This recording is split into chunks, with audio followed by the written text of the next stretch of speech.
Ok, ça semble aller. Ok. Donc voilà, merci d'être là en dépit de temps inclément. Au purgatoire, ça va vouloir la peine. Alors, le purgatoire de Dante, fondamentalement, c'est ce poème qui nous donne notre idée du purgatoire comme un lieu distinct et surtout localisable dans l'univers, placé comme une montagne dans les mers de l'hémisphère du sud. La terre habitée, c'est l'hémisphère du nord dans la géographie dantesque, avec Jérusalem au sommet, et l'hémisphère du sud est un océan avec la montagne. Nous avons vu la dernière fois comment les terres ont été répellées par la tombée de Satan jusqu'au centre de la terre, et il a le cône alors qui s'est vidé pour créer l'enfer, et cette terre s'est regroupée de l'autre côté, l'hémisphère sud, pour former la montagne du purgatoire. Toute cette imagination vient vraiment de Dante. C'est Jacques Le Goff, La naissance du purgatoire, qui le démontre en détail. Notre notion de purgatoire est en grande partie une création artistique à partir des précédents plutôt vagues et pas nombreux. Peu de choses dans les Écritures, mais Dante l'a élaboré vraiment, et puis la doctrine s'est développée aussi. Mais c'est l'imagination qui est fondamentale au purgatoire. L'imagination devient un instrument de révélation théologique. Dante met l'art en avant tout au cours du purgatoire. Comme j'ai signalé déjà la dernière fois, c'est le nexus entre l'humain et le divin que Dante est en train de contempler, de creuser tout au long du poème avec les trois parties. C'est l'interprétation des textes et de l'existence aussi, qui est le moyen de créer ce lien entre l'humain et le divin. Interpréter, de se prêter au texte qu'on lit, qu'on interprète, pour que le texte révèle notre propre condition, ou bien aussi l'existence, la création. Deuxième livre de Dieu, ou même le premier, et l'écriture donnée après la création, sont toujours à interpréter comme ça pour devenir une révélation du divin. Mais dans le purgatoire, c'est surtout les arts qui deviennent les moyens de la révélation théologique. Tout le purgatoire, c'est un hymne de louange à l'art sous toutes ses formes, jusqu'à la représentation sacrale en cime à la fin, à partir du 19e jusqu'au 33e chant, le dernier. Nous allons y arriver. Dans ce cantique, le purgatoire, triomphent les modalités de la représentation artistique. La musique, surtout liturgique, sculpture, peinture, littérature sont employés instamment, comme aussi le rêve et le rite civique, le triomphe romain, et religieuse, pénitence publique, mais toujours en regardant comment leur créativité contribue à la révélation du divin. Je veux dire, les rites, ce sont des représentations sacrées qui révèlent un au-delà. Ils sont vraiment mis en œuvre, surtout dans cette partie de la Divine Comédie par Dante. La divinité ne se révèle pas telle qu'elle, mais toujours voilée par des formes de médiation. Rite, rêve, c'est une autre connexion avec l'au-delà. C'est très important, le rêve dans le purgatoire qui est rythmé par 3 rêves au 9e chant, le premier. Le deuxième tombe au début du 19e, mais c'est après encore 9 chants, après les 18 chants, et le 27e. Le premier, c'est l'aigle de Jove qui prend Ganymède. Le deuxième, c'est la sirène. Le troisième, c'est Rachel et Léa, allégorie des vies contemplatives et actives. Donc, ce sont des formes de médiation qui deviennent révélatrices. Tout chrétien croit bien sûr que Dieu s'est révélé directement en personne en Jésus-Christ et dont ne veut aucunement en douter. Mais la divinité de Jésus n'est pas exactement visible comme un objet sensoriel. Tu regardes, tu vois un homme. Il faut quelque chose d'autre, la foi, pour y voir Dieu. Il existe toujours des moyens de médiation, et c'est ce que Dante explore sous tous les angles d'approche possibles, notamment dans son purgatoire. Cette conscience réflexive théorique n'est jamais absente des autres cantiques, enfer, paradis, et les écrits de Dante, tout. Mais c'est le propre du purgatoire de méditer les moyens de l'art dans l'aventure spirituelle de Dante. Cette forte conscience réflexive des moyens de son interprétation et de leur rapport dans la perception de la vérité lui est conférée ou octroyée par son art, mais aussi par l'Esprit Saint, Dieu. C'est-à-dire, l'art travaille pour ouvrir un espace, une aptitude, un être prêt pour que quelque chose puisse se passer.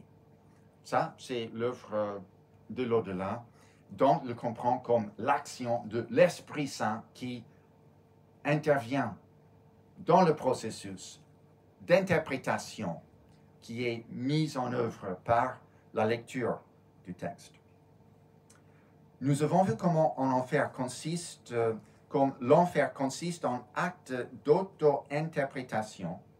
Chaque damné est damné par sa façon de se comprendre. Francesca se voit comme une dame noble, dans le contexte courtois, la poésie qui ennoblit l'amour, non, c'est répété. Elle imite la poésie courtoise de son époque, ce qui est complètement dénié par sa position dans l'enfer sous le jugement divin qui dit mais non, c'est le péché, la sensualité. Mais elle ne veut pas accepter cela. Elle est damnée aussi longtemps pour l'éternité, mais c'est parce qu'elle persiste, même dans le texte, en dialogue avec Dante, à chaque lecture de nous-mêmes, à chaque fois qu'on ouvre, ça se répète. Cette damnation, ce n'est pas pour quelque chose de passé qui peut être pardonné, c'est pour ce qui se déroule là sous nos yeux actuellement. C'est auto-interprétation qui est l'essence de la damnation. On a discuté, ça c'est le début de l'enfer. À la fin, on a Ugolino.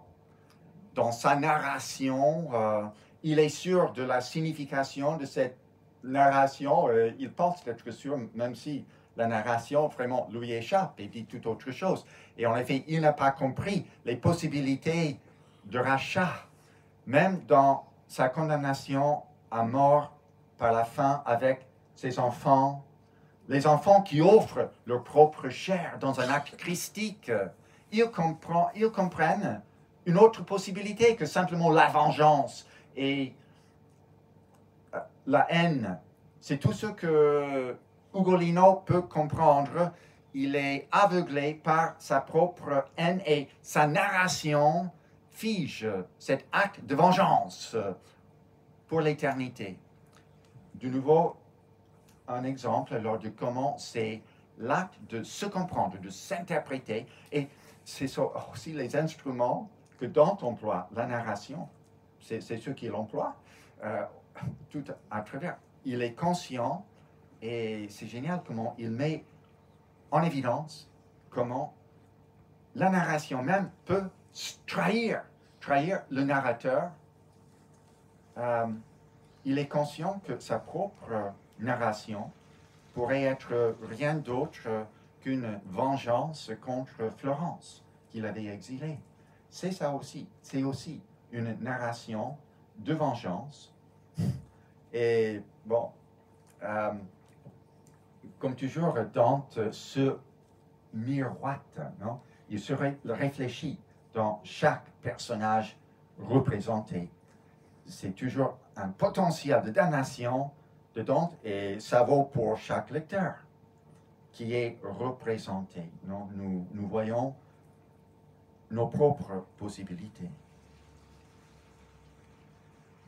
Alors, en enfer, l'interprétation montre ses propres limites et défaillances, comment l'interprétation peut nous trahir. D'ailleurs, l'interprétation est violente, non, dans les cercles de la violence. Ça peut être aussi sensuel, ou dans la première partie, l'incontinence, l'interprétation peut aussi participer aux formes comme la luxure. Dante même, il était séduit par le discours de Francesque. Il cade comme un corpo morto, car il tombe comme un corps mort à la fin du chant. Il était, voilà, c'est-à-dire Dante comme auteur nous montre Dante comme personnage en train de tomber, non? Sous le charme de Francesca et à la perte de son âme. C'est un avertissement, je pense, pour le lecteur. Il a Virgile pour le relever après. On voit ces potentiels de damnation dans l'interprétation dans l'enfer. L'interprétation est fraudulente dans les cercles mallébolges. Et on voit comment Dante et sa poésie peut aussi devenir fraudulent. Pardon. Il nous le fait voir. Et aussi traître. Non, la poésie et la narration trahit Ugolino. Dante l'utilise aussi comme un instrument de trahison. J'ai mentionné, bon, il faut avancer, j'en suis conscient. Donc, en purgatoire, l'interprétation devient un moyen de récupérer l'intégrité humaine plutôt que de la perdre. Il y a les potentiels positifs maintenant de l'interprétation. L'interprétation montre ses capacités de révéler une réalité plus haute par la médiation plutôt que par l'immédiateté. Les figures figées dans la glace de Cocyte, le lac de Cocyte, tout au fond de l'enfer, ils sont confrontés et contusionnés, pardon. Il a donné un coup de pied à Bocca degli Aberti. Il participe, mais c'est l'immédiateté de ces images. Bon, la poétique de l'enfer est réaliste. C'est là devant vous, immédiat pour les sens. Dans le purgatoire,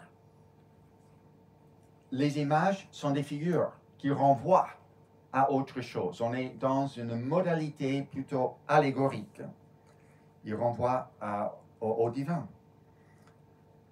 Sous la figure, on commence alors avec la figure de la nacelle, non le navire. Pour courir, c'est le commencement. Pour courir, meilleur eau, il hisse les voiles, elle hisse les voiles. Maintenant, la nacelle de mon génie, qui laisse derrière soi mer si cruelle.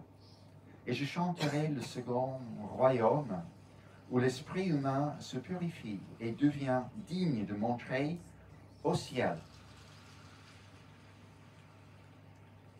de monter au ciel, mais qu'ici la morte poésie renaisse, ok? Qui resurga, la morta poésie resurga. Tout ce cantique est résurrectionnel. Ça commence par la poésie. On avait vu dans l'enfer la mort de la poésie. En effet, figé dans la glace, un peu comme rappelé, les mots sont empêchés. Il y avait maintes manières de tuer la poésie à la fin de l'enfer. Puis la morte poésie renaisse aux saintes muses. Il avait évoqué déjà aux muses et au alto ingegno. Ça, c'est le deuxième chant de l'enfer.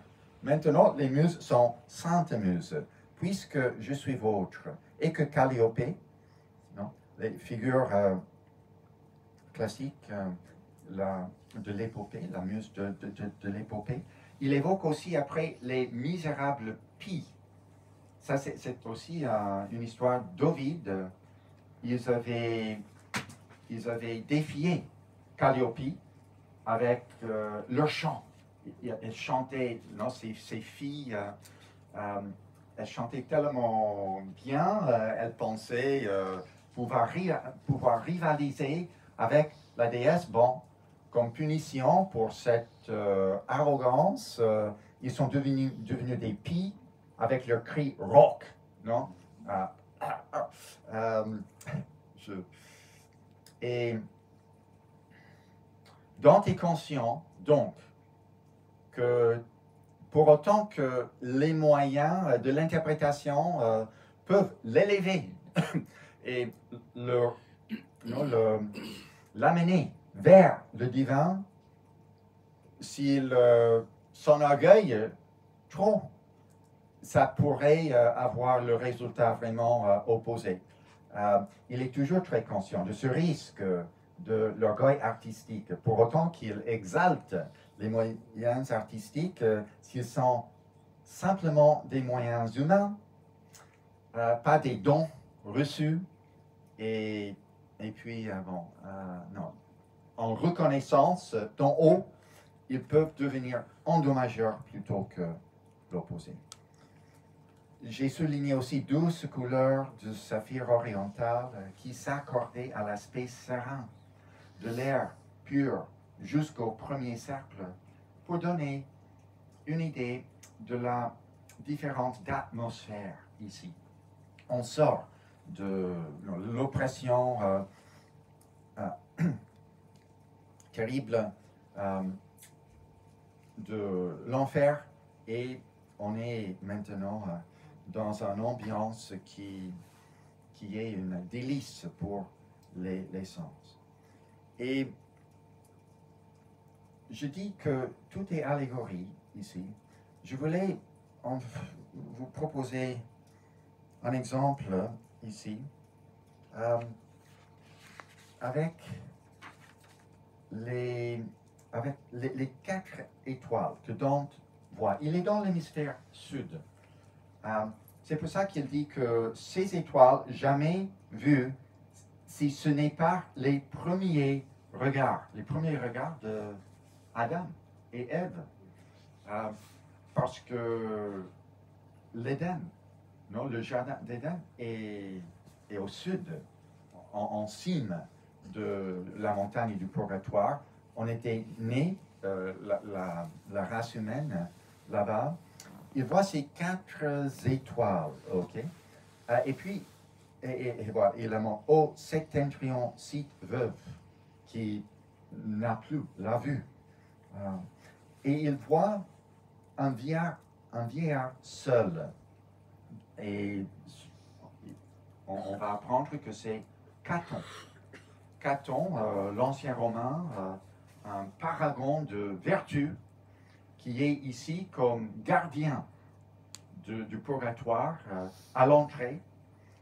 C'est plutôt curieux, ce choix de Caton. Comment est-il dans le royaume du salut chrétien? Et en plus, il était un suicide. Il était anti-César. Il s'est suicidé quand César est venu. Il a dit non, non, pour la liberté républicaine, je ne veux plus exister sous la tyrannie. Tout ça, c'est contre l'idéologie de Dante. C'est vraiment remarquable que Caton se trouve ici, et pourtant, il est là en tant que figure. Il est une figure de la tradition classique en parallèle avec Moïse. Dans la tradition biblique, c'est pour ça que voilà, il est encadré par les 4 étoiles saintes. Ces 4 étoiles, ça c'est les 4 vertus cardinales. Les 4 vertus cardinales de l'Antiquité. Lui, il est capable de ça. Il n'a pas les 3 vertus théologales. Ça, c'est une autre chose. Mais il est éclairé du temps de lumière. Ils éclairent les étoiles, la lumière de son visage face au soleil. Dante dit dans le Convivio que Caton est même un symbole de Dieu. Le soleil est toujours symbole de Dieu aussi. Mais je voulais remarquer, voilà, ici, la belle planète qui invite à aimer faisait sourire tout l'Orient, voilant les poissons qui l'escortaient. La belle planète, on est au matin. C'est le matin que Dante et Virgile émergent, non, après l'ascente jusqu'au pied de la montagne, sur là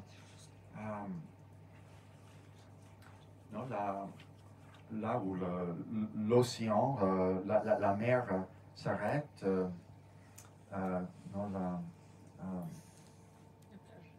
Oui, la plage, voilà, c'est la plage. Et ces poissons, la planète Vénus, voilant les poissons. Ça, c'est le signe zodiacal, qui est d'ailleurs un symbole christique. On le voit dans les catacombes, les poissons. C'est parce que, voilà, je l'ai mis ici, ictus, non en grec, Iesus Christus, Theou Huios Salvator. Non, c'est un anagramme, et le ictus, par les chrétiens primitifs, était pris à symbole. Donc, c'est Vénus, la planète Vénus de la mythologie grecque, qui voile le poisson avec sa lumière. C'est déjà un exemple de comment Dante utilise la mythologie grecque comme un moyen voilé de faire référence à la révélation biblique, un symbole ici de Jésus-Christ. La poésie Bon, plus en général, le projet classique humaniste et proto-renaissance, dont est déjà le début, se marie avec révélation théologique, biblique, dont découvre l'interprétation par l'imagination et il explore l'art comme le lien entre l'humain et le divin. C'est ça pour moi vraiment l'enjeu général à travers toute la Divine Comédie, et on se concentre ici sur les arts et la poétique en particulier. La poésie est allégorique, signalée par la scène de l'arrivée des âmes par le bateau ferry de l'ange. Ici. Donc, on voit une lumière qui est surhumaine. Aucun vol ne l'égale. Déjà, ça dépasse les capacités humaines. C'est l'ange qui convoie les âmes à la montagne en tant qu'il chante In exitu Israël de Egypto. À cette étape, donc ne sait pas quoi blanc. Donc l'ange, il néglige les ressources des hommes, ni rame ni d'autres voiles que ses ailes. Et il se dresse, les ailes se dressent vers le ciel, et ils sont éternels, non, leurs plumes. C'est-à-dire c'est déjà une poétique surhumaine qu'ils mettent en œuvre ici. Et le fait qu'il cite ce texte, c'est-à-dire que les âmes derrière le céleste nocher, ça c'est l'ange,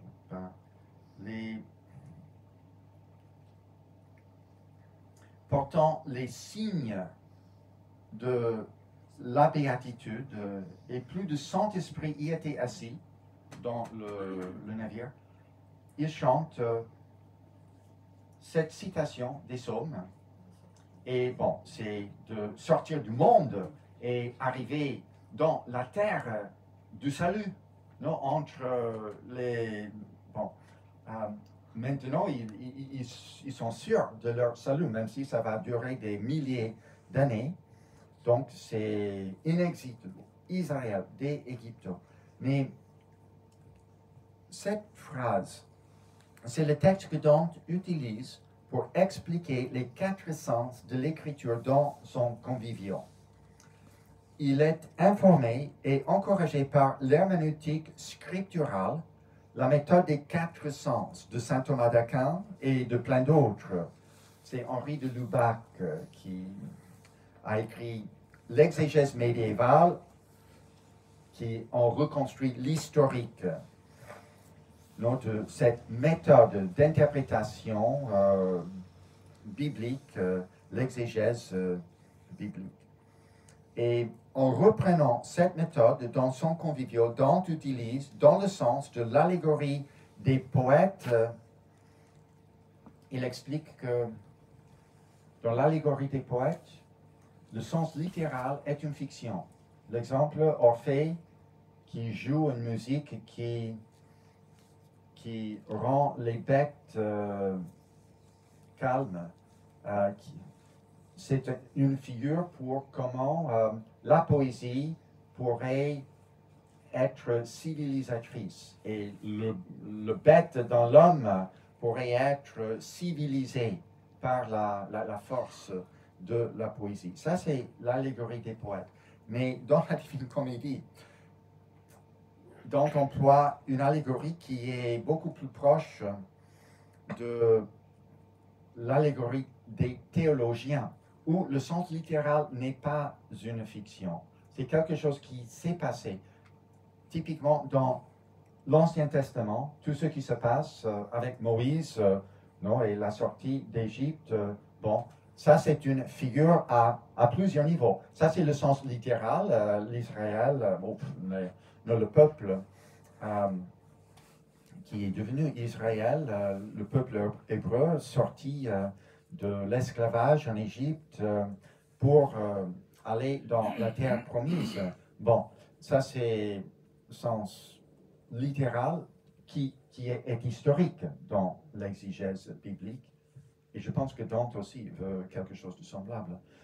Sur ce sens, on a une construction de trois autres sens allégoriques, tous ces sens. Mais premièrement, c'est typologique. Il y a toujours une référence au Nouveau Testament, la vie du Christ. Il y a un sens moral. Nous sortons du péché. Voilà. C'est une figure de cette démarche morale de chaque chrétien. Et le troisième sens allégorique qui est anagogique, donc le quatrième sens en tout. Anagogique, ça veut dire aller vers le haut. C'est un sens qui fait référence à l'éternité. Voilà. Au-delà, dans l'éternité, quelque chose est figuré déjà par tout ce qu'on trouve dans la Bible, dans l'Ancien Testament. En l'occurrence, cette sortie d'Israël d'Égypte, c'est la figure de notre sortie du monde et entrée dans l'éternité. Le sens littéral, la narration, je pense, est vrai aussi pour Dante. C'est la vraie vie de Dante, indirectement représentée, et la vie de chaque lecteur aussi, qui se projette dans le poème, dans le narratif de la Divine Comédie. C'est ça, je pense, notre vie. Déjà, suivant la vraie vie de Dante, c'est tout le poème est autobiographique, qui devient ce socle de sens littéral sur lequel les autres sens sont bâtis pour devenir révélation théologique et donc allégorie des théologiens. Donc, on est dans le deuxième chant ici. Ça finit par une rencontre avec Casella, un ami de Dante, qui chante, qui chante. Il prend une poésie de Dante lui-même. Il le cite et il le chante. C'est une façon d'apporter la poésie de Dante dans le purgatoire pour le sauver, mais aussi pour le purifier. Et cet épisode avec Casella finit, Caton, il ne tolère pas. Ils sont en train de perdre le temps. Ça relativise l'art. Il ne faut pas rester toujours simplement en admiration. Non, non, vous avez du travail à faire. Vous avez toute une montagne à gravir. Allez-y. Donc, l'art lyrique de Dante, Amor che nella mente mi ragione, c'est ça la canzone de Dante qui est citée, mais on signale les limites alors de cette contemplation de l'art. L'art n'est pas l'art pour l'art. Ça a un tout autre but, voilà, éducatif et pour l'édification. Donc, le troisième chant, c'est un première rencontre. Là, on n'est pas encore entré dans purgatoire proprement. On est entre les excommuniés et le personnage qui émerge, c'est Manfred. Ils sont tous très tard à se repentir. Il dit qu'il doit rester là où il est, au tout début de la montagne, 30 fois le temps qu'il était en contumacia, en contumacie, je ne sais pas, de l'Église, parce qu'il était condamné, excommunié. Et pourtant, il est le symbole du pardon infini de Dieu. Il était condamné par le pape et pourtant, il s'est repenti à la fin. Dieu a su le sauver. Et regardez comment il s'identifie. Je suis Manfred, neveu de l'impératrice Constance. C'est parce que son père, Federico II, qui était l'empereur, mort en 1250, il était condamné par l'Église comme hérétique. On l'a vu dans le 10e chant, parmi des hérétiques de l'enfer. Il ne veut pas s'associer. Donc, c'est sa grand-mère, Constance, qu'il évoque, qu'on va rencontrer d'ailleurs au paradis. Et il parle aussi de sa fille, qui s'appelle aussi Constance. Cybèle, mère de l'honneur de la Sicile et d'Aragon. Ils s'identifient dans un lignage tout à fait moulièvre, féminine. Et voilà, c'est là qu'il parle de celui qui pardonne volontiers. Mes péchés furent horribles, mais la bonté infinie et les bras si grands qu'elle prend, qui se tourne vers elle. Et même si l'Église, Clément le pape et aussi l'évêque, ils ont condamné César à être éparpillé, bon, la vision de Dieu est autre chose, et ben voilà, il est sauvé. Il y a beaucoup de personnages qui sont dans ce cas-ci. Il y a une histoire inscrite dans l'âme à l'intérieur qui est révélée finalement ici, dans l'autre monde. Le fait, il est très beau, c'était sa réputation, mais il est aussi ferito, non, il est blessé. Il est blessé et on voit la blessure. Ce qui est un peu curieux, parce que on apprend plus tard, dans le 25e chant, que ces âmes qui apparaissent à Dante, pourquoi ils n'ont pas des corps? Comment on peut les voir et comment peuvent-ils souffrir les pénitences, les punitions?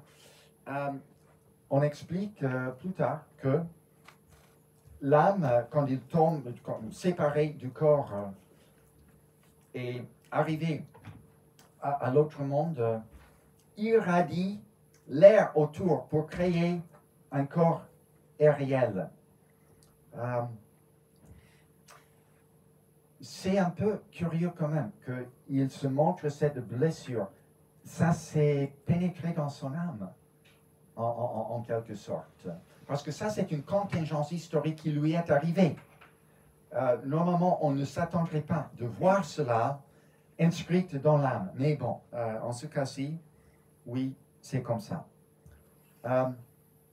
Le corps devient très important dans le purgatoire. C'est le moyen vraiment de la pénitence. Je voulais signaler aussi l'importance du temps dans le purgatoire. Les repentants tardifs et les excommuniés on est en l'antépurgatoire, encore purgatoire, et tous les autres ont leur temps prescrit. Mais le temps ici est réel, comme il ne l'est pas dans les autres royaumes. Tout est déjà éternel, dans l'enfer, dans le paradis. C'est dans le purgatoire que le temps s'écoule et qu'on est en train de se faire son destin activement par le temps. C'est d'ailleurs, c'est l'unique royaume des trois qui est sur terre, non? La montagne sur terre. On est vraiment dans le temps, tout est scanné par le temps. Et le temps est aussi l'expérience de chacun de nous. Dans Rencontre, un personnage connu à lui, un Florentin, qui s'appelle Belacqua, qui est paresseux. Il est en train de rien faire. Et il explique, bon, je ne peux pas accéder, je ne peux accéder au purgatoire propre où je commence à faire mes pénitences avant d'avoir passé aussi longtemps ici dans l'antipurgatoire que dans ma vie, j'étais encore dans un état péchéreux, non, de péché. Donc, pas la peine, je ne ferai rien. Et on rit. C'est un moment comique, vraiment. Je pense quand même qu'il y a autre chose, qu'il ne comprend pas l'intériorité du temps. Donc, il y a plein de trucs là qui montrent comment Dante est conscient du temps comme une conscience intérieure. On doit se préparer. Tout le temps vaut infiniment. On est toujours en train. On n'attend pas le temps. Le temps est Bon, c'est aussi ce qui... Hoe sera la phénoménologie, no, das innere Bewusstsein. Ça devient vraiment une découverte très importante dans la philosophie, beaucoup plus tard. Cette conscience interne du temps, bon, je le trouve déjà par miracle ici. Ok. J'ai dit le corps aussi. C'est dans le 5e chant. On voit des corps blessés de ceux qui ont attendu le dernier moment de leur vie pour se repentir. Jacopo del Cancero, il était déjà en train de mourir. Il voyait son sang se verser dans un flac devant lui. Il s'est croisé les bras et il s'est confié à Marie. Dernier moment, il est sauvé. Et on voit les corps déchirés. Et en effet, ces personnages, au début, on voit encore un degré d'attachement au corps. Je pense que le fait qu'ils doivent se voir déchirés, c'est une façon de commencer à se détacher du corps. On parlait de Manfred tout à l'heure. Il est beau comme tout. Et il est encore attaché aussi à son identité. Il dit qu'il est. Mais on doit se détacher. Je pense que c'est inscrit dans ces âmes en particulier qu'on voit dans le 5e chant. Dans le 6e, on rencontre Sordel, qui était un troubadour. Ça commence avec la thématique des poètes. Dante va rencontrer toute une série de poètes pour mettre en évidence sa propre généalogie poétique. En l'occurrence, le 6e chant, à chaque fois, dans les 3 cantiques, est politique. Et ce qui est souligné ici, c'est que Sordel, il découvre que c'est Virgile qui est bon. Ils sont tous les deux de Mantoue, non, Mantova. Et avant de savoir que c'est Virgile, il embrasse, ça montre un esprit patriotique, citoyen. C'est le thème politique. Et puis encore avec le 7e chant, dans la vallée des princes, on voit une génération déjà morte de figures. Ils n'étaient pas parfaits. Ils sont dans le purgatoire. Et donc, à beaucoup de critiques, mais ils sont sauvés à différence de leur progénie, non, les fils et neveux, qui sont en train de faire des choses impardonnables dans la politique actuelle autour de 1300. Dans le monde de Dante, il fait une comparaison défavorable à ses contemporains. Et il y a aussi un rite symbolique. On voit le serpent. C'est dans la vallée des princes, c'est une locus amoenus, c'est très agréable, mais il y a un petit drame sacré. Et le serpent sur l'horizon, il y a des anges qui apparaissent avec des épées, mais sans pointe. Tout est un peu, c'est une représentation sacrée, mais sans drame réel, parce qu'on est déjà parmi les sauvés, ça c'est sûr, mais on a besoin de ces représentations pour rééduquer l'âme. Le 8e chant, on arrive à une adresse, un appel au lecteur. Et c'est où ça?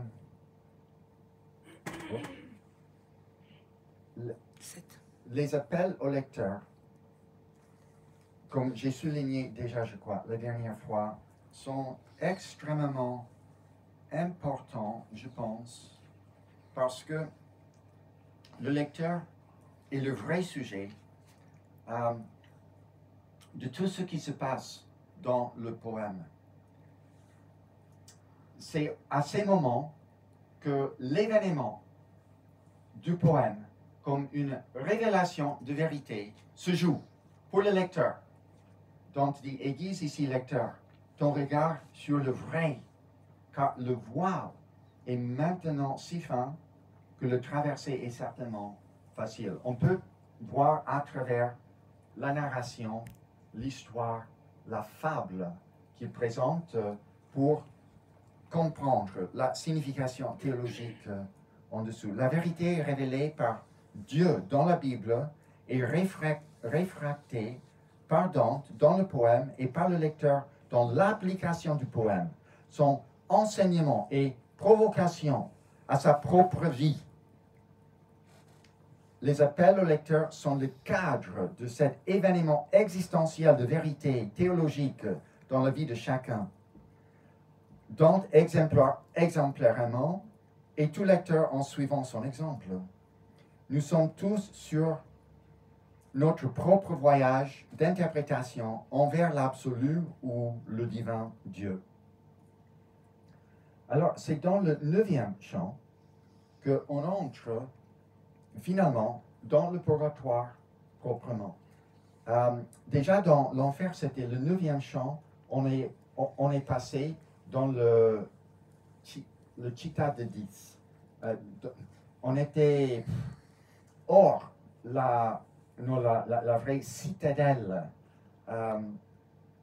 Il basso inferno, c'est la transition. J'ai souligné cette transition herméneutique vers la violence. Du bas, l'enfer bas. Bon, ici, c'est dans l'autre direction, mais c'est l'entrée en purgatoire propre. Il y a 3 marches envers l'ange. L'ange, et c'est une figure de Saint-Pierre qui tient les clés pour entrer dans le salut. Les marches, le premier est blanc, nos marbres blancs ornés, de haut relief. Dante, oui, Polyclète, c'est toujours des comparaisons avec l'art des anciens, en ce cas-ci, qui dépasse la nature même. L'art, parce qu'ici, c'est l'art de Dieu. Polyclète, ça, c'est une allusion.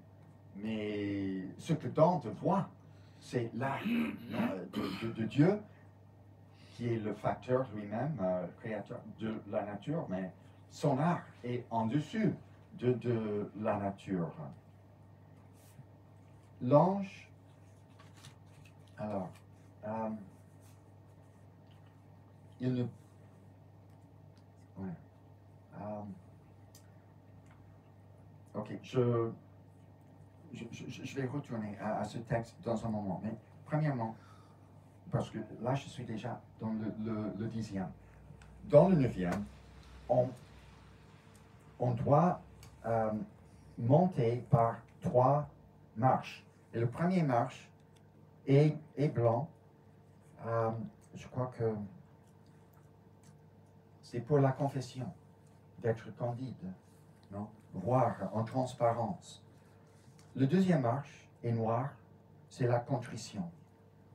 La troisième marche est rouge pour la pénitence dans l'amour. L'ange avec ses 2 clés, jaune et blanc, peut-être divin et ecclésiastique. Le 9e chant a aussi le premier des rêves. C'est le rêve de l'aigle Jove, Jupiter, qui descend sur les prairies de Troie pour enlever Ganymède, pour le servir comme, bon, je ne sais pas exactement le terme, mais bon, voilà, pour lui servir. C'est une espèce de raptus. C'est aussi sexualisé. Jupiter désire. C'est le garçon le plus beau du monde. Ganymède, c'est un acte érotique, mais aussi de raptus pour emporter le sujet humain hors de soi-même.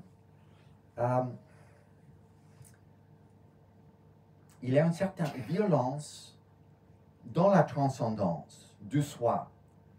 Le sujet n'est pas tout à fait Dieu souverain. Il y a une autre souveraineté, plus que moi, ma volonté.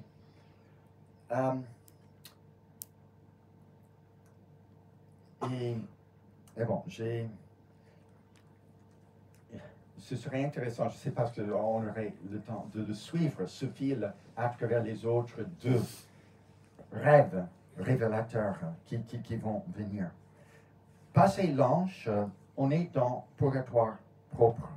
Et donc, la structure du purgatoire, il y a les 8 chants préliminaires, et puis 9 jusqu'au 26, on est sur les 7 terrasses, ou corniches peut-être, qui correspondent aux 7 péchés capitaux. Et après, on passe au paradis terrestre, pas encore le ciel, mais l'Éden et le paradis terrestre en cime de la montagne. Le premier, et on va étudier un petit peu le premier de ces corniches pour se faire une idée alors des structures qui se répètent. Le premier, c'est pour l'orgueil. La superbe, on peut dire, la superbe, bien. La superbe, voilà. Et Dante nous donne des exemples, mais d'abord, oui, il donne des exemples de la superbe pour l'aristocratie. Guglielmo Aldobrandeschi, c'est un grand aristocrate, sa lignée, on voit qu'il est encore attaché, mais il est en train de se repentir de cela. Il y a aussi Oderisi d'Agubbio, extrêmement doué comme artiste, lui aussi, il doit faire pénitence pour l'orgueil. Mais d'abord, Dante voit sur cette corniche des exemples de la vertu opposée, l'humilité. Et c'est ça, ce marbre blanc et orné de haut relief. Et la première scène qu'il voit sculptée dans le mur de la montagne, c'est l'ange qui vint sur terre avec le décret de paix imploré tant d'années, qui ouvrit le ciel après long interdit, nous parlait, car il paraissait si vrai, ici sculpté, dans une attitude si délicate, qu'il ne semblait pas image qui se tait. Non, ça semble. Donc, pense qu'il l'entend simplement parce que la rendition visuelle est tellement convaincante. Voilà. C'est un réalisme, c'est un surréalisme, presque. Non, ça, c'est une idée de l'art, de la Renaissance, de pouvoir mimétique, la perfection de la mimésis. Et donc, il évoque cette idée de l'art. Mais ce n'est pas tout.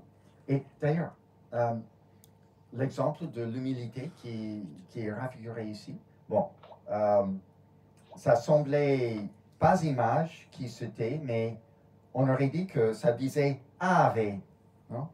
Qui est l'exemple de l'humilité premier. Ça doit, en effet, c'est toujours Marie. Dans les 7 corniches, la vertu qui est l'antidote non, au péché qui est puni est modelé premièrement par Marie, en chacun. On prend quelque chose de l'évangile de Marie. Et à côté était représentée celle qui tourna la clé pour ouvrir la céleste amour. Ecce ancella Dei. Si. Ça, c'est la première scène que Dante vit. La deuxième, il voit le roi David dansant, le humble psalmiste. C'est David, représenté à la fenêtre d'un grand palais. Micole, sa femme, le regardait en dame méprisante et renfrognée. Non? Ce n'est pas sa dignité royale, non, de danser comme ça, il est nu devant l'arc, il triomphe non, pour la victoire remportée en bataille. Mais bon, ça c'est le ok, il était roi, mais il était humble assez par joie, non, envers, en voulant célébrer le Seigneur. Bon, ça c'est l'exemple. Et bon, Nicole est condamné à stérilité après. Donc, après, on a un troisième exemple. Ça, c'est l'Ancien Testament. Puis, il y a la tradition classique, c'est Trajan et la veuve. Non, le grand empereur, il est demandé par le veuve de lui faire justice pour son fils. Et elle n'accepte pas qu'il ne le fasse pas lui-même et finalement il s'humilie pour lui rendre ce service.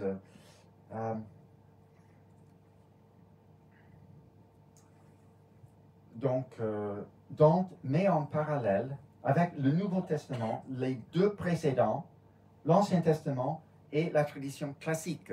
Ils sont éducatifs, tous les deux, pour révéler finalement la vérité évangélique.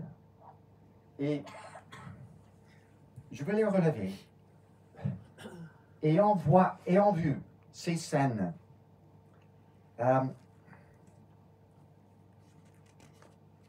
Dante,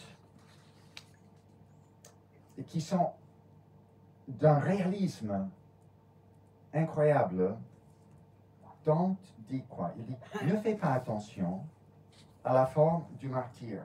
Pense à ce qui suit. Pensa la succession. Pensa la succession. Ce qui vient après. C'est-à-dire, il ne faut pas fixer simplement la forme immédiate. Ça peut être temporalisé. Dans l'imagination, dans la pensée, qu'est-ce qui suit? Il ne peut dépasser le grand jugement. C'est-à-dire, ne pas fixer sur la forme. Il utilise l'image des C'est une adresse aux chrétiens, pas aux lecteurs, mais aux chrétiens orgueilleux. Non? Nous sommes des vers nés pour former l'angélique papillon. Formare. Là, la forme est verbalisée. Non? Ça le met dans le temps. Et l'angélique papillon, c'est-à-dire on est en vers, mais on est déjà... on n'est pas imprégné. Si imprégné quand la femme est enceinte, voilà. C'est comme être enceinte avec le papillon. De quoi se gonfle d'orgueil votre âme, car vous êtes des insectes imparfaits, comme des vers qui se ne développent pas. Et là, l'italien dedans, c'est la formazione falla. De nouveau, il joue avec ce mot forme qui n'est pas statique, simplement le cas nominatif. Non, ça devient un processus formazione. Le développement, c'est une formation. Et voilà, il dynamise cet art représentatif, réaliste. Ça devient un art pour le développement humain et un art didactique qui a une leçon qui doit être vécue, qui doit être mise rendue chair et os par l'humain qui est instruit par ces images. Et puis il nous donne cette image comme pour soutenir un plafond. C'est les cariatides, on dit ça. Voilà. Comme pour soutenir un plafond ou un toit, on voit parfois en guise de console une figure humaine qui replie ses genoux sur sa poitrine. Cette allégorie fait naître pour celui qui la voit une vraie peine. Voilà. C'est comme ça que l'art passe d'être simplement une image à s'incarner. Okay? Ça a une signification pour ceux qui voient la peine, parce qu'il a vu les orgueilleux, ils sont pliés par terre par les pierres, non, ces gros rochers qu'ils doivent supporter. L'orgueil, c'est lourd à porter. Ils sont tous redoublés comme cela. Et donc, trouve la comparaison alors avec ces cariatides qui sont des objets artistiques, mais qui sont simplement les graines qui font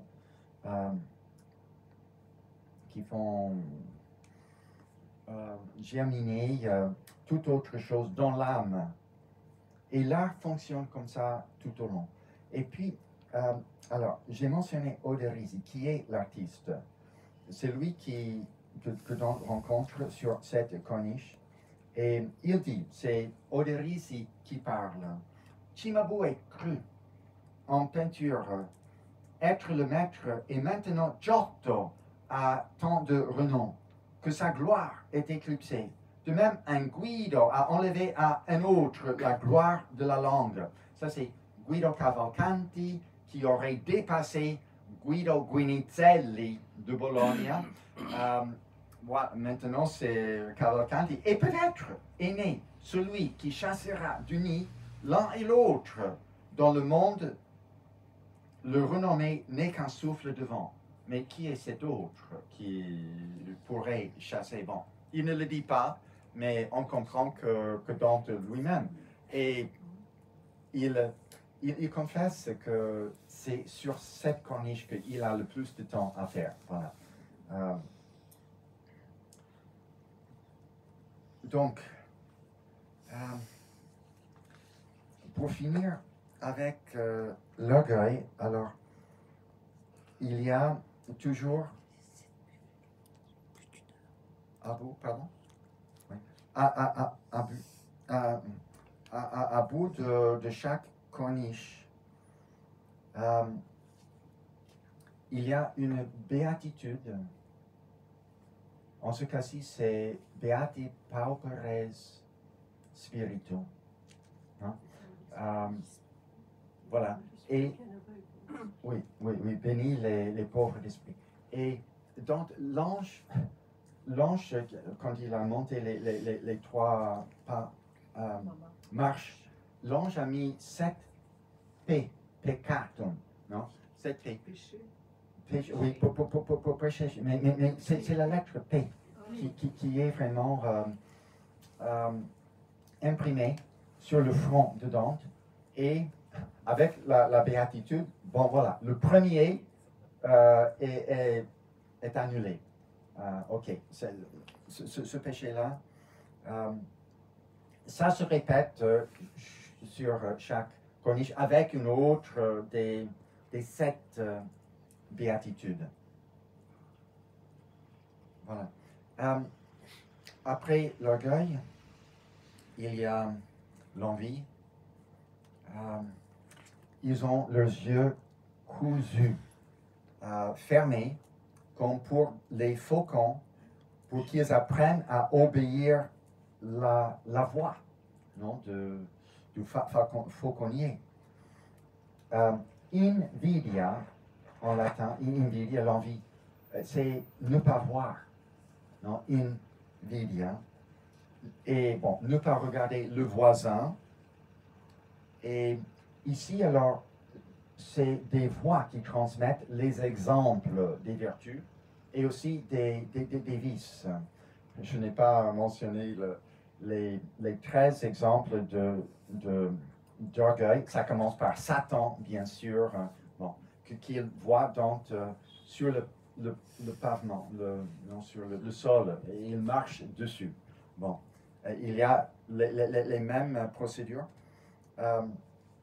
Et après l'envie, c'est la colère. On est au 16e chant.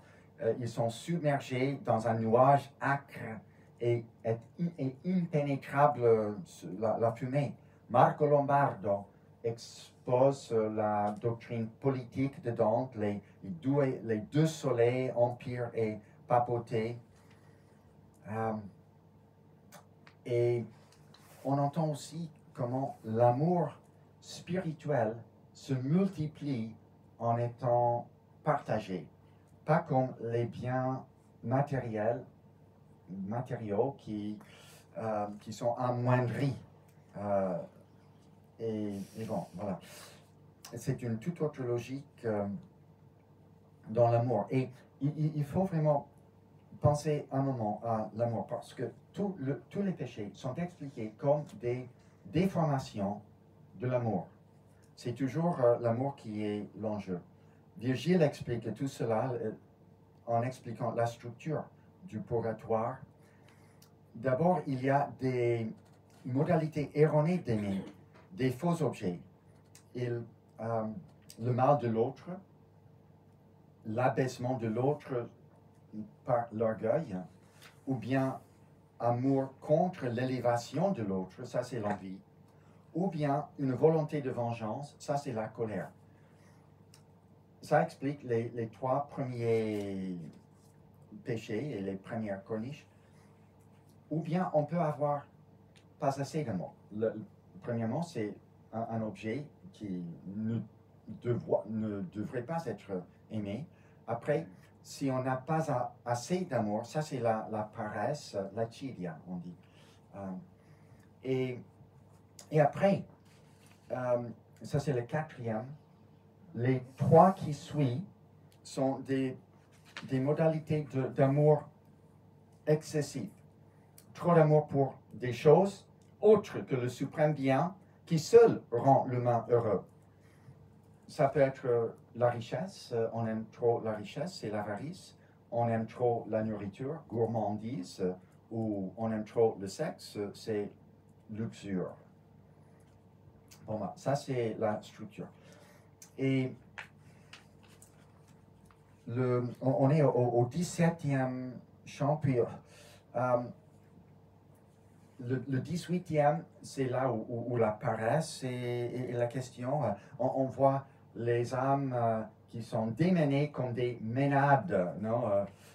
tout le contraire de leur paresse. Premier exemple, bien sûr, Marie, quand elle est allée vite chez Élisabeth. Okay. César aussi, qui agissait avec une rapidité fulgurante dans ses campagnes. Le 19e, j'ai dit, c'est là où on rencontre la sirène, una femmina balba, qui balbutie. Mais c'est le regard de Dante qui la rend séduisante. Et donc, on passe à l'avarice.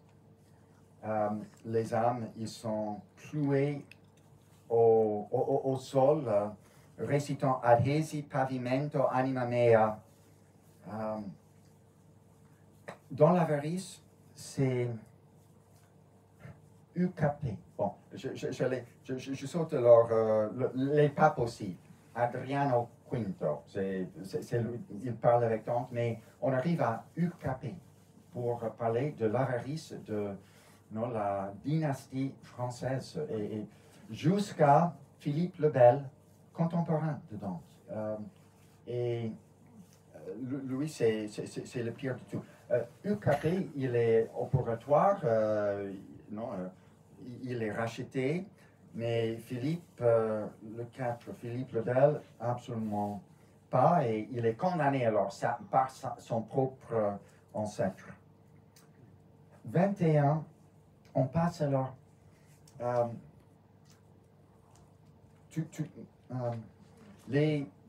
l'avarice est apparentée à la prodigalité. En effet, ils sont ensemble.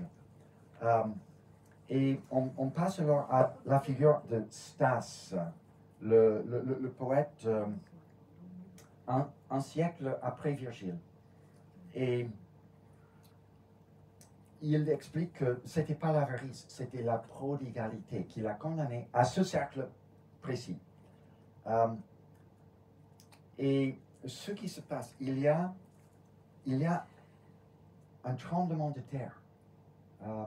Ce personnage de Stas, c'est l'unique qu'on voit dans le purgatoire, arrivé au moment d'avoir complété sa pénance, de pouvoir monter directement. Voilà, il est purgé. Et il y a l'événement, il y a Gloria in excelsis Dei est entendu en tant que toute la montagne est secouée.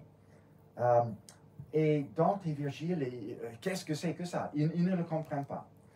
Et alors, au début du chant 21, où Stas apparaît, qui va expliquer ce qui s'est passé, on commence par un rappel évangélique. La soif naturelle qui jamais ne s'étanche, si ce n'est pas par l'eau dont l'humble femme de Samarie demande la grâce, me tourmenter et me cingler de hâte derrière mon guide sur la voie encombrée, partageant la douleur de la juste vengeance. Or, tout à coup, comme l'écrit Luc apparut aux deux voyageurs, le Christ, qui avait surgi du sépulcre, une ombre apparut, c'est Stas, marchant derrière nous. Ok. Qui est cette ombre? Ils ne le savent pas. Comme les pèlerins vers Emmaüs, ils ne savaient pas que c'était le Christ. Ils le savent au moment où Christ, il rompt le pain. Voilà. Le moment du sacrement, effectivement. C'est-à-dire qu'on reconnaît dans l'interprétation tardive et même avec des millénaires plus tard, on reconnaît la présence divine, non, du Christ dans ce moment-ci, par des rites, par des représentations. C'est cette médiation interprétative entre le naturel et la grâce. Tout le purgatoire se joue, je crois, sur cet axe. Comment la nature, la poésie, un acte humain, interprétation, comment ça pourrait créer un espace et entrer dans la grâce, dans la révélation théologique. Bon, Dante est conscient de comment l'Écriture nous enseigne à comprendre ce genre de transition entre les rites que nous faisons avec le pain, le vin, tout naturellement, et là, comment ça devient vraiment de vin. Et Stas, il raconte son histoire, comment lui, il est converti d'abord par la poésie de Virgile. Et en effet, Stas, c'était un romain, c'était un poète païen. C'est donc qui révèle dans cette nouvelle incroyable. Et Virgile lui demande, mais ça semblait que tu ne croyais pas. Il explique, les étincelles de la flamme divine à laquelle plus de 1000 s'embrassèrent furent la sémence de mon ardeur. Je parle de l'Énéide, qui fut ma mère et ma nourrice en poésie. Okay? C'est vraiment l'Énéide qui l'a éveillée à une dimension divine de la vie. Sans elle, ce que j'ai fait ne pèserait pas une gramme. Et voilà. Et l'ironie, il voudrait, il retarderait même son passage au ciel s'il pouvait rencontrer le vrai Virgile. Bon, l'ironie, il ne le sait pas encore, mais il est là, dans la présence de Virgile. Donc, il est converti au christianisme, précisément par Virgile et par le quatrième éclogue, où Virgile et ta parole que je viens de citer s'accorder à celle des nouveaux prêcheurs. C'est-à-dire, on est dans le 1er siècle, le christianisme est prêché. C'est important. Pour l'interprétation, le contexte est capital.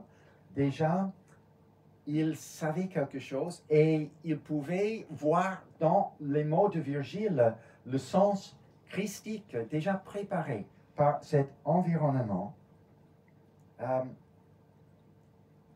Voilà, il explique, voilà, les mots, c'est toi qui me montras le chemin du Parnasse, ça c'est la poésie. Tu m'éclairas sur Dieu, comme quelqu'un qui porte une lanterne, qui illumine ceux qui suivent, mais lui-même, il reste dans les ténèbres. C'est pour ça que Virgile, il est condamné au limbe. Donc, les mots dans le quatrième éclogue qui étaient au Moyen-Âge souvent entendus comme une prophétie du Christ, ils sont cités ici par Stas. Le siècle change, c'est Virgile, Stas qui cite Virgile. Le siècle change, la justice et les premiers temps humains reviennent, et une race nouvelle descend du ciel. Par toi, je fus poète, par toi, chrétien. Voilà, les deux, l'un suit l'autre, seulement une virgule entre les deux. C'est ça un peu la leçon de cet humanisme dantesque. Vraiment, c'est essentiel, cette démarche humaniste, mais ça porte bien au-delà. Et encore une chose de Stas, c'est que ici il explique que ce n'était pas l'avarice, mais l'opposé qui était son péché. Et c'est Virgile aussi qui l'a guéri de son péché de la prodigalité. Je compris là où tu t'exclames, indigné par l'humaine nature, que ne gouvernes-tu au fin sacré de l'or l'appétit des mortels. Et voilà, ça semble, il le dit comme si c'était contre la prodigalité, une sacrée fin de l'or. Bon, ce qui est vraiment ironique ici, c'est que c'est une mésinterprétation du latin de Virgile. Quid non mortalia pectora cogis, auri sacra fames. Non, sacre veut dire maledetto. C'est l'opposé. Mais cette erreur, c'est conscient, c'est délibéré. Donc, montre comme même des erreurs de l'interprétation pourraient amener parfois à une révélation. Si dans l'esprit de l'amour, Augustin donne une telle précepte herméneutique, non? Aimez, bon, et faites ce que vous voulez.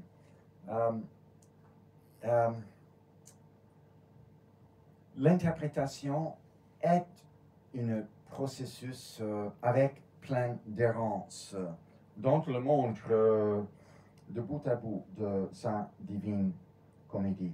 Pour arriver alors à la révélation définitive du purgatoire, peut-être je mentionne simplement en passant la gourmandise dont rencontre d'autres poètes, Forese et Donati, qui étaient même une relation, il était marié lui à Gemma Donati, mais c'était une amitié et il avait insulté, il avait un échange extrêmement scabreux entre les deux poètes et Dante revient là-dessus. Avec les poètes, il y a aussi une rencontre avec Bonagiunta da Luca, où Dante déclare sa poétique. C'est-à-dire, c'est Bonagiunta qui dit, en le rencontrant, c'est vous. C'est vous qui avez découvert la dolce stile novo. Et Dante lui répond, je suis un qui, quand l'amour m'inspire, je prends note et je m'exprime selon ce qui est intérieurement dicté. Ça, c'est la formule de la poétique de Dante. Il y a l'inspiration par l'amour. Donc, quand l'amour m'inspire, il y a aussi la Trinité qui est figurée là-dedans. Je suis un, ça c'est le Père, l'inspiration par l'Esprit, c'est l'Esprit, et l'amour, c'est Jésus m'inspire. Je prends note et je m'exprime selon ce qui est intérieurement dicté. Il y a cette combinaison de réflexion intérieure et d'inspiration de l'au-delà qui est, je pense, l'essentiel de la poésie telle que Dante le comprend, tel qu'il le crée. On passe aussi par les luxurieux peut-être, les luxurieux. Et là aussi, c'est les poètes d'amour qui doivent brûler, Guido Guinizelli, il est là. Padre mio et des migliori. Arnaud Daniel, fameux troubadour qui parle en provençal.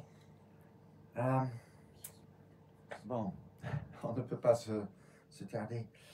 Mais ils sont restaurés par cette purgation et ils peuvent après passer dans le jardin d'Éden où ils sont restaurés à la perfection d'origine, où la nature et la grâce coïncident avant la chute. Et ça, c'est 27, 28. Par exemple, les oiseaux chantent leur hymne matinal. C'est une liturgie. Déjà, la nature est devenue révélation liturgique. C'est les offices monastiques. Et c'est là qu'on voit la parade des livres de la Bible. La révélation théologique est représentée par les livres de la Bible. Dans cette procession extrêmement détaillée, voilà, la Bible. Je vais relever certains éléments. Une douce mélodie courait par l'air lumineux, une juste colère me fit réprouver l'audace d'Ève. Parce que, bon, si elle n'avait pas mangé la pomme, il aurait pu profiter de sa naissance, de cet lieu tellement privilégié. J'aurais ressenti ces délices ineffables plutôt que et plus longtemps, prémisse du plaisir éternel. Bon, tout est indescrivable. Il évoque l'aide des muses. Ce qu'il voit alors, d'abord, ce sont 7 arbres d'or. Il semble 7 arbres d'or. Après, ce sont des candélabres. C'est peut-être les 7 dons de l'Esprit Saint qui précèdent. Et remarque, Virgile est stupéfait. Là, on est en train de représenter la révélation chrétienne, théologique, la Bible incarnée dans ces figures. Virgile, ça dépasse la raison païenne de Virgile. Il voit des gens, 24, vêtus de blanc. Les 24 livres de l'Ancien Testament. L'eau miroitait sur mon flanc gauche, et si je la regardais, réfléchissait mon côté gauche comme dans un miroir. Ça, c'est un moment de réflexion de soi. On a déjà vu ça quand il est monté dans le purgatoire. Il y a aussi, bon, une certaine présence narcissique, toujours ici dedans. Les 7 crânées de lumière et toutes ces couleurs qui font l'arc du soleil et la ceinture de Diane, ça c'est la lune. Et voilà, les 24 veillards, 2 à 2, venaient couronner de fleurs de lys, ils sont des martyrs. Béni sois-tu entre les filles d'Adam. On commence à invoquer, à célébrer Béatrice, figure de la révélation théologique. Et il y a les 4 animaux, nous les figures des évangélistes, les 4 livres, chacun avec 6 ailes empilées d'yeux, des yeux, non, parce que c'est voyant. Et il dit, lis Ézéchiel, mais après il dit, sauf pour les ailes, parce qu'il n'y a que 4 en Ézéchiel. C'est Jean dans l'Apocalypse qui lui donne 6. Et où Jean est en accord avec moi et s'écarte de lui. C'est un peu du culot. Jean est d'accord avec moi, voilà, il le voit directement. Ok. Et il y a alors un char triomphal tiré par un griffon. Le griffon, c'est le double nature, l'aigle et le lion. Donc, c'est une figure du Christ, voilà, qui amène le chariot de l'Église. C'est comme le triomphe à Rome, quand les généraux entraient triomphants. Et très important, signale toujours les 3 dames près de la route droite, dansant. Il donne les couleurs. Ces 3 dames, rouge, émeraude et blanche, pour les 3 grâces, les vertus théologiques, qui dansent qui mènent, ils changent toujours. Il y a aussi les 4 vertus cardinaux qui sont les quatre nymphes vêtues de pourpre. Il y a une séquence, toujours. Les quatre amènent au toit. Ça, c'est nature, non, en route envers la grâce. Et puis, dans détail, d'autres figures qui sont aussi des livres de la Bible étant la révélation par excellence. Les deux vieillards différemment vêtus. Je pense qu'il a Saint Paul avec l'épée et non, un qui suivait le grand Hippocrate, ça c'est Luc, non, le médecin. Et les quatre humbles d'apparence, il y a aussi Jacques, Jude, Jacques, Jean, Pierre, les livres. Il prend tous les épîtres sous un seul auteur comme un livre. Et puis un vieillard seul au visage expressif. Je pense que l'italien le dit mieux, c'était quoi? Faccia arguta. Et bon, ça c'est Jean de l'Apocalypse qui a un regard pénétrant. Bon, ok, ça, la représentation, tout ça c'est pour introduire Béatrice. Qui arrive. Veni sponsa da Libano, non, évoqué par la cantique des cantiques. Mais, et aussi Benedictus qui venis. Bon, on connaît, c'est le Christ qui est évoqué. C'est curieux qu'en ce cas-ci, il utilise le masculin.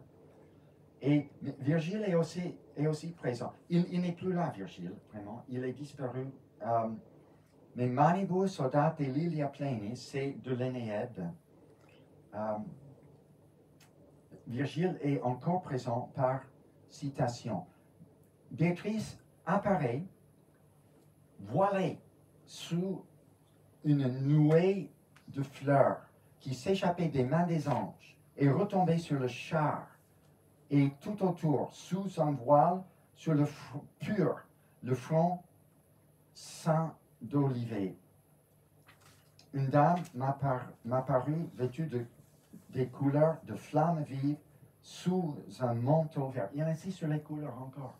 On repère le rouge, le vert et le blanc aussi. C'est candido en italien pour le voile pur. Ces couleurs, ce sont les vertus de nouveau, non, de amour rouge, espoir vert et l'amour et la foi est blanc. Elle incarne ces vertus. Elle arrive et Dante est ébloui, comme toujours. Il n'a jamais pu supporter même l'apparence de Béatrice. Mais il cite Virgile, il est agnosco vetera, non, agnosco vestigia vetera flamme. Ça, c'est une citation, c'est Didon dans l'Énéade, quand elle, son amour de Énéas. Virgile, encore, et ici, il amène. Mais Virgile nous avait laissé priver de sa compagnie. Virgile, très doux père. Virgile, non, à qui pour mon salut je m'étais abandonné. Voilà, ce rôle vraiment fondamental. Et maintenant, mais Béatrice arrive, ça remplace, elle dit, non, Virgile, oublie-le, pratiquement. Elle dit, Dante, parce que Virgile s'en va, ne pleure pas encore, car il te faudra pleurer pour un autre coup. Okay. Béatrice est extrêmement loquace. Ce n'est plus l'objet, non, célébré par les les troubadours. Elle est sur l'offensive. Elle est l'accusatrice de Dante pour son traviamento, qu'il a, non, ses erreurs. Regarde bien, je suis bien, Béatrice. Comment plein d'accusations. Comment a-t-il osé de monter? Et là, il y a le moment alors de se regarder son image. Il doit se détourner par honte. Et la scène de la confession entre le 30e et le 31e chant se déploie en tout détail. Regardons, c'est les nymphes, c'est-à-dire ces vertus qui chantent « Nous te mènerons à ses yeux ». C'est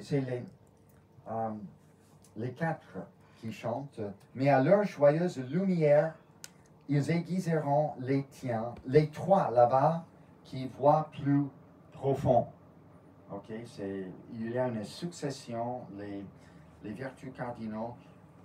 J'insiste là-dessus parce que ça, c'est l'humain.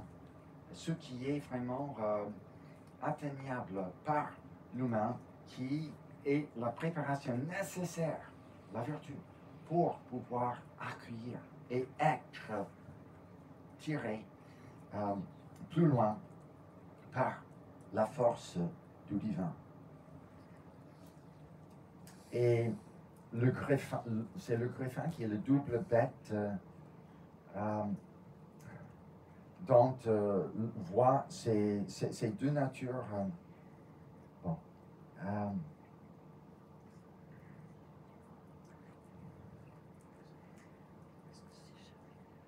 Il voit encore, donc, devant Béatrice, et après une confession extrêmement douloureuse, il passe l'été pour lui enlever. Alors, une fois qu'il a dû confronter tout le pire en lui-même, le confesser, et il est absolument terrassé, effondré.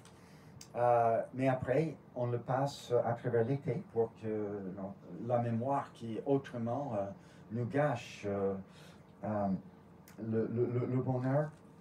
Mais il a encore des visions. Ça, c'est son histoire personnelle. Mais tout ça se joue aussi au niveau historique.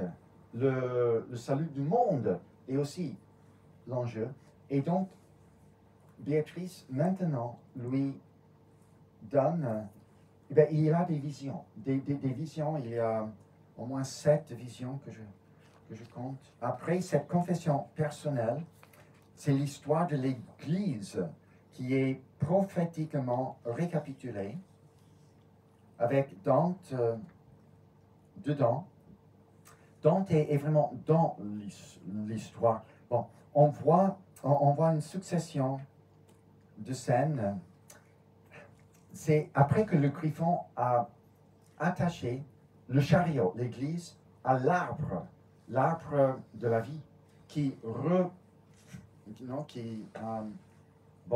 reprend sa fleur.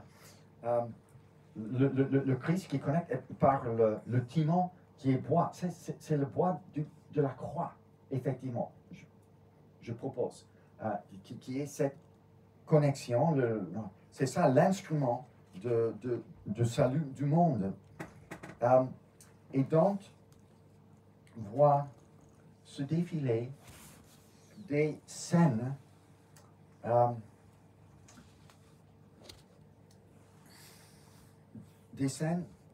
premièrement, le chariot de l'Église est attaqué par l'aigle impérial pendant les persécutions, Dioclétien et tout.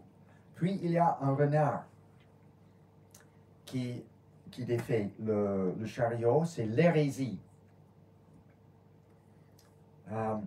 Dans les premiers siècles. Puis, les plumes de l'aigle recouvrent le chariot, mais ça c'est le danger de détournement par la donation de Constantin,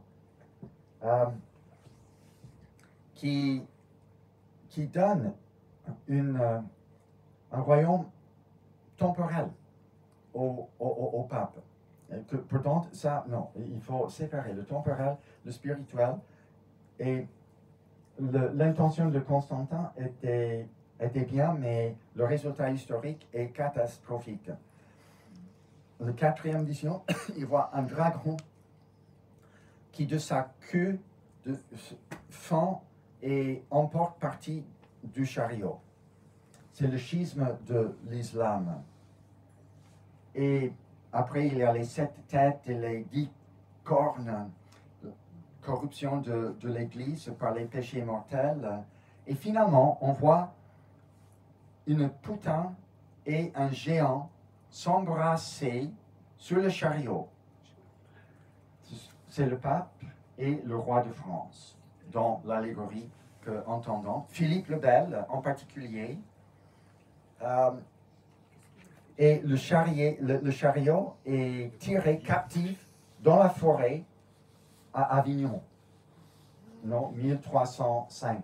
C'est une vision prophétique parce que c'est, bon, la vision, ça se passe en 1300 selon Dante. Le poutin et le géant regardent Dante. Ça c'est... Notre roi de France. Non, c'est le pape. Oui, Philippe le Bel, Oui. roi de France. Voilà. Et pour Dante, ça c'est vraiment le désastre dans l'histoire. Ces pouvoirs qui s'appuient.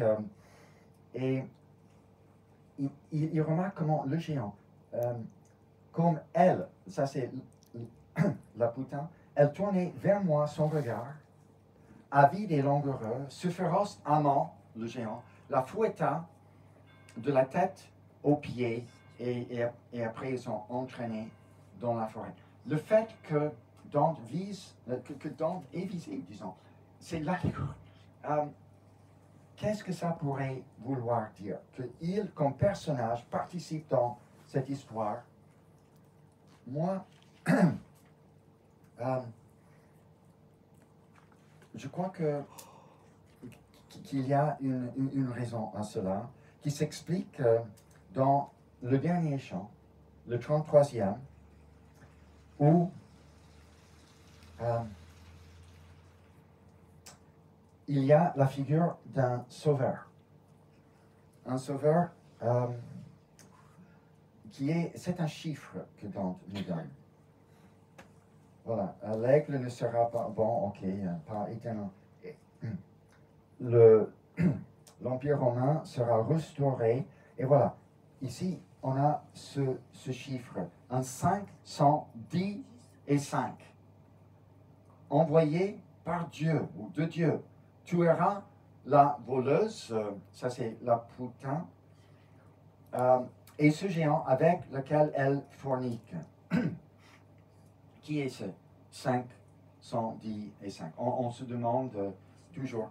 Il faut imaginer D, ça c'est le nom pour 500 dans les chiffres romains, puis 510 c'est le X et le U, le 5. 5 c'est V, mais c'est pour Lu aussi. On écrit Lu comme V. Ça donne Dux avec une inversion. Dux, Dante attendait quelqu'un comme un leader comme et sauveur, un Dux.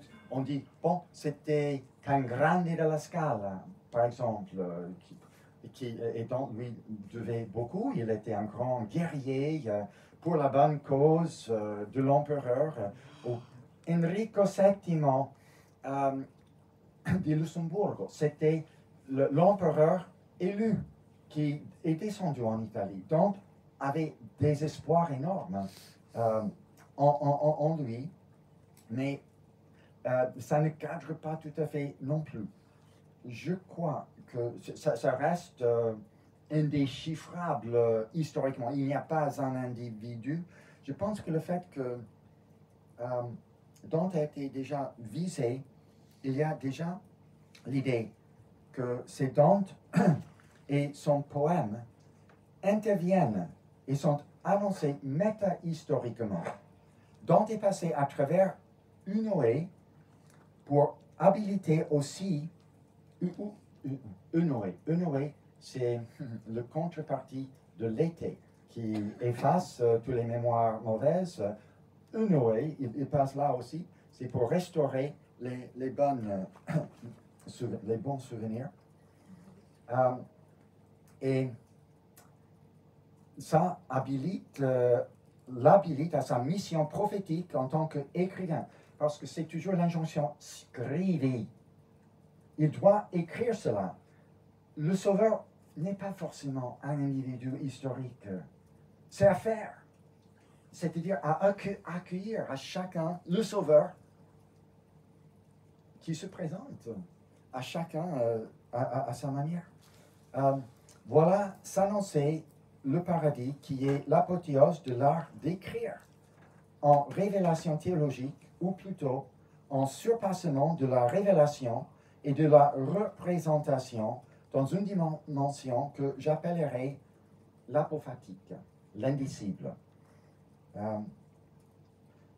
Les prophéties de la future sont obscures. Si non écrites d'une manière articulée, au moins apparaissent-elles dépeintes dans la personne de Dante, comme les palmiers qui retournent de la Terre Sainte, portant un bourdon, c'est-à-dire un bâton, décoré d'un palme comme témoignage. Il nous donne cette image pour l'énigme. Il sait que toutes ces images, c'est un énigme tout Norte, dit Béatrice. Rapporte les paroles. Ok. Ici, il y a le bourdon. La lumière de mon dire t'éblouit. Il ne peut pas comprendre tout ce que Béatrice lui dit. Et elle le sait.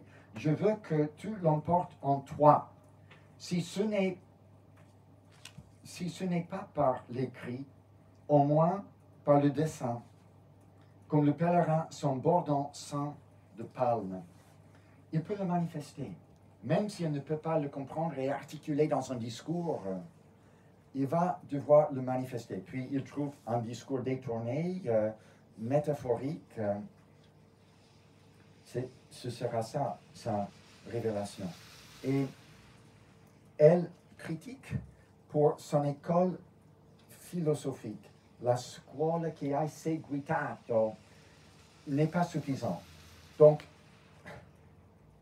l'instruction, ou l'humanisme, disons, et cette culture qui est fondamentale tout au long, à sa limite aussi. Il a besoin de relâcher cela à un certain point. Pour monter plus haut, Dante a besoin de la grâce surnaturelle.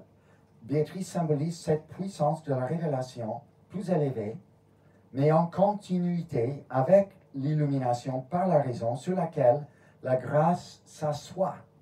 La philosophie et sa suffisance dans son propre domaine de la nature, ou le monde naturel et humain, était la grande découverte humaniste de l'âge de Dante et de la génération précédente, celle des philosophes théologiens, Thomas d'Aquin, son maître Albert le Grand, qui ont redéployé Aristote suite à sa récupération. Cependant, la philo a ses limites et quella scuola che seguitate est distante de la parole divine quand est le ciel de la terre. Il cite Isaïe sur ça, non?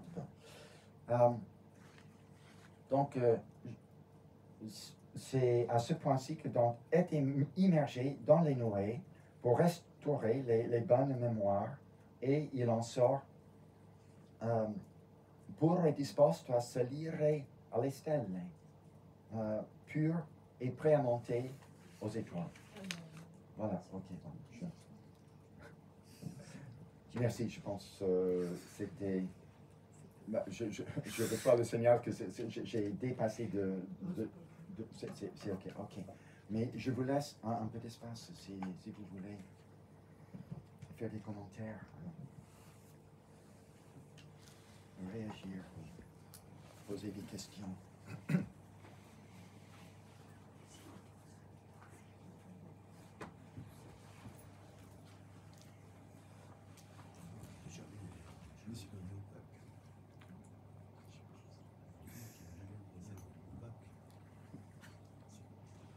Oui.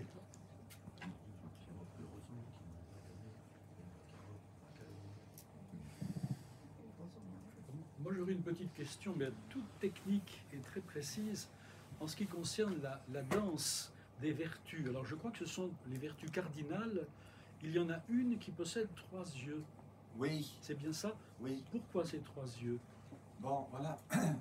Ce serait la prudence qui voit. Non, le courage, tempérance, justice, les autres vertus, ils sont menés par, et il dit que c'est elle qui mène La danse. les quatre, et elle est identifiée uniquement par ses 3 yeux, ses yeux. Les 3 yeux, bon, ça doit être... Le passé, le présent, l'avenir. Exactement, voilà.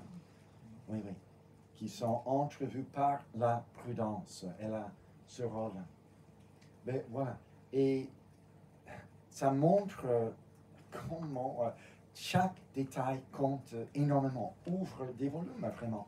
À chaque fois, il n'y a pas un mot qui n'est pas aussi lourd vraiment de signification dans tout le poème. Merci pour cette illustration. Oui, d'accord, ok, on va digérer. Voilà, et merci beaucoup. Merci. Ok, merci.